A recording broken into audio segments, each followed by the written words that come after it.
Salut, il y a un endroit sur Terre qui ressemble à Vénus. C'est le désert d'Atacama, au Chili. Je ne pense pas que vous voudriez y passer vos vacances. Comme bien d'autres déserts, ce n'est pas un endroit très accueillant. Il s'agit d'une longue étendue de terre proche de la cordillère des Andes. Cela en fait l'une des régions les plus sèches de la planète. En fait, elle est si sèche que seuls quelques rares endroits en l'Antarctique connaissent moins de précipitations. Mais cet environnement hostile présente certains avantages. Comme il est situé en altitude et qu'il n'y a pas beaucoup de nuages ou de pollution lumineuse, c'est l'endroit idéal pour les télescopes modernes. Ces télescopes nous aident à explorer le cosmos. Une nouvelle étude réalisée en juin 2023 a révélé que ce désert est encore plus étrange et extraordinaire qu'on ne le pensait. Il est logique qu'un désert aussi sec que celui-ci reçoive beaucoup de soleil. En moyenne, il reçoit 308 watts de lumière solaire pour 0,9 mètres carrés. C'est presque 2 fois plus qu'en Europe ou qu'à l'est des États-Unis. Raúl Cordero est un scientifique. Avec son équipe, il a mesuré l'ensoleillement de l'endroit où se trouve le plus grand observatoire jamais construit, le vaste réseau d'antennes millimétriques de l'Atacama. Eh bien, c'est l'endroit le plus ensoleillé de la planète. On y a chaud, comme si on se trouvait à 79% de la distance entre le Soleil et la Terre. Bien entendu, si vous vous trouviez sur Vénus, vous auriez d'autres problèmes que celui de la lumière du Soleil. Maintenant, essayons de comprendre pourquoi cet endroit est presque aussi ensoleillé que Vénus. C'est à cause des nuages. En général, les nuages bloquent la lumière du Soleil et nous gardent au frais. Mais parfois, ils peuvent agir comme des loupes et concentrer les rayons du Soleil. C'est ce qu'on appelle la diffusion vers l'avant. Cela se produit lorsque certains types de nuages apparaissent pendant la mousson sud-américaine, au milieu de l'été. Pendant l'été, dans l'hémisphère sud, nous sommes un peu plus proches du Soleil.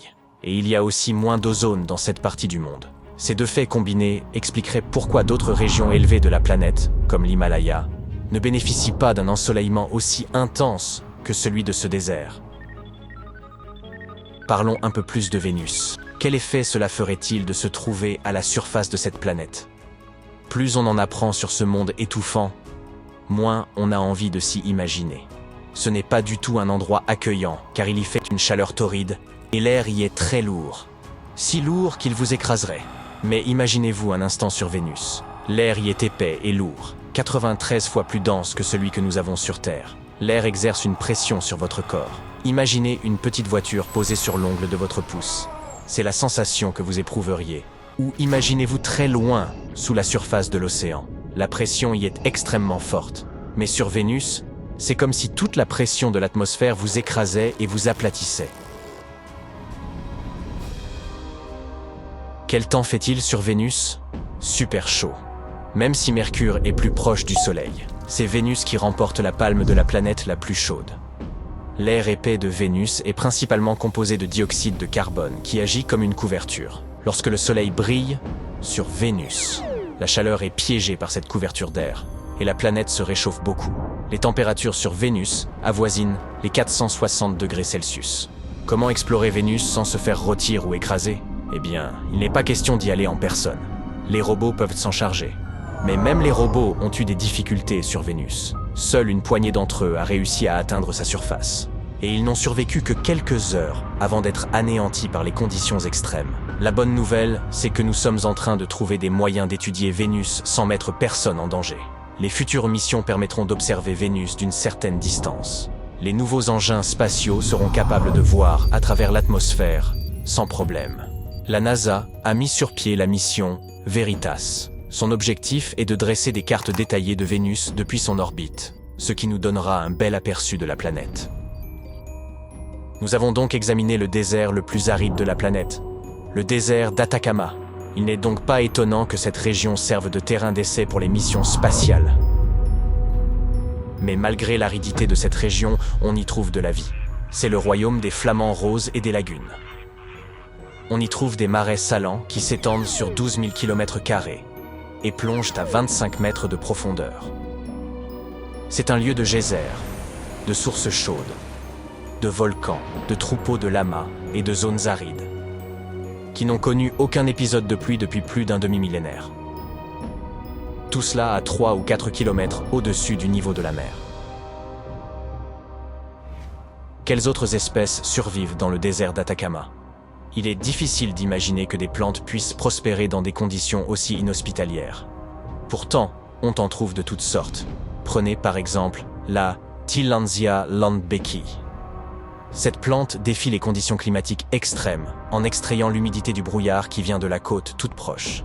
Cette eau peut également servir de source durable pour les humains. Cette plante ne possède pas de racines normales. Au lieu de cela, elle s'ancre dans le sable à l'aide de tiges mortes et forme de petites structures semblables à des dunes. Elle puise l'humidité dans le brouillard par l'intermédiaire de ses feuilles et de ses minces pousses qui se gonflent au contact de l'eau. La rosée nocturne lui fournit également de l'eau, en particulier pendant l'été lorsque le brouillard est rare. On appelle la flore qui vit à cet endroit la végétation de la Lomas. La présence de cette végétation dans le désert d'Atacama est limitée à une étroite zone côtière où il y a régulièrement du brouillard. Des facteurs tels que la distance par rapport au Pacifique, la direction des vents dominants et la topographie limitent la répartition des écosystèmes de brouillard. L'analyse des données satellitaires révèle que les plantes poussent entre 800 et 1250 mètres au-dessus du niveau de la mer, et jusqu'à 45 km à l'intérieur des terres. On les trouve principalement dans les plaines sablonneuses, le long des corridors de brouillard ou sur les pentes. Elles mesurent environ 0,5 mètres de haut et forment généralement une ligne. Cet alignement astucieux leur permet de capter beaucoup d'humidité et tous les nutriments dont elles ont besoin. La disposition de ces grappes dépend de la quantité d'eau de brume qu'elles réussissent à capter. Ces plantes robustes sont un peu les magiciennes du monde végétal. Leur solution pour survivre dans le désert nous donne de nombreuses idées pour développer des techniques de captation similaires. L'eau est une ressource précieuse dans des endroits comme Iquique ainsi que dans les villages proches du désert. En outre, l'extraction de matériaux tels que le cuivre et le lithium, qui permettent à nos batteries de fonctionner, nécessite énormément d'eau. En général, les gens puisent l'eau potable dans les sous-sols.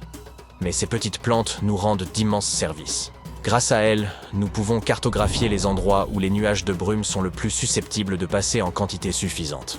Une fois déterminés les lieux les plus propices, nous n'avons plus qu'à poser nos filets.